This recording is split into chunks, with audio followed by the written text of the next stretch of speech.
తెలంగాణ రాష్ట్రంలో మా లంబాడి జాతిపై జరుగుతున్న కుట్ర కుతంత్రాలను తిప్పికొట్టడానికి మేమందరం ఏకమై ఈరోజు జనగాం జిల్లా స్టేషన్ గన్పూర్ మండలంలో ఈ శాంతి ర్యాలీ అనే కార్యక్రమాన్ని చేపట్టి గాంధీ నుంచి అంబేద్కర్ గారికి ఒక వినతి పత్రం ఇచ్చి అంబేద్కర్ గారికి దండ వేసి మా బాధను, మా కులాన్ని, మా జాతిని, మా భాషను, మా సంస్కృతిని గౌరవించి ఆ రోజు 1950 జనవరి 26 భారతదేశ రాజ్యాంగం వెలువడిన రోజే మేము లంబాడా జాతి రిజర్వేషన్ పొందుతున్నాం ఆనాటి నుండి.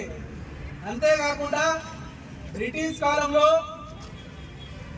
మమ్మల్ని గౌరవించి ఆ రోజు మాకు విద్యలో, వైద్యంలో, ఉద్యోగాల్లో మా సంస్కృతి సాంప్రదాయాన్ని వారు గౌరవించి మాకు రిజర్వేషన్ కల్పించింది.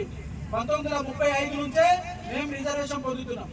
ఈ రోజు కాదు, బ్రిటిష్ కాలం నుంచే, భారతదేశ స్వతంత్రం రాకముందు నుంచే మేము రిజర్వేషన్ పొందుతున్నామని మీకు తెలియపరుస్తున్నాను.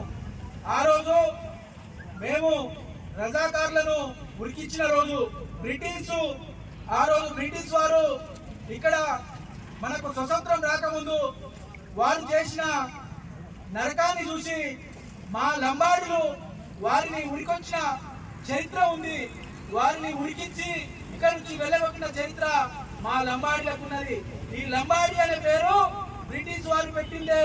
మేమందరము ఎత్తుగా, పొడవుగా, తెల్లగా, అందంగా ఉంటాం కాబట్టి. లేటెస్ట్ న్యూస్ తెలుగు మరియు ఇంగ్లీష్ అప్డేట్స్ కోసం ఇప్పుడే క్యూన్యూస్ అఫీషియల్ యాప్ ని ప్లే స్టోర్ నుండి డౌన్లోడ్ చేసుకోండి. సరికొత్త సమాచారాల కోసం క్యూన్యూస్ వెబ్సైట్ ని ఫాలో అవ్వండి. ఛానల్లో ప్రాంతీయ, జాతీయ, అంతర్జాతీయ వార్తలు వీక్షించండి. లైక్ చేయండి.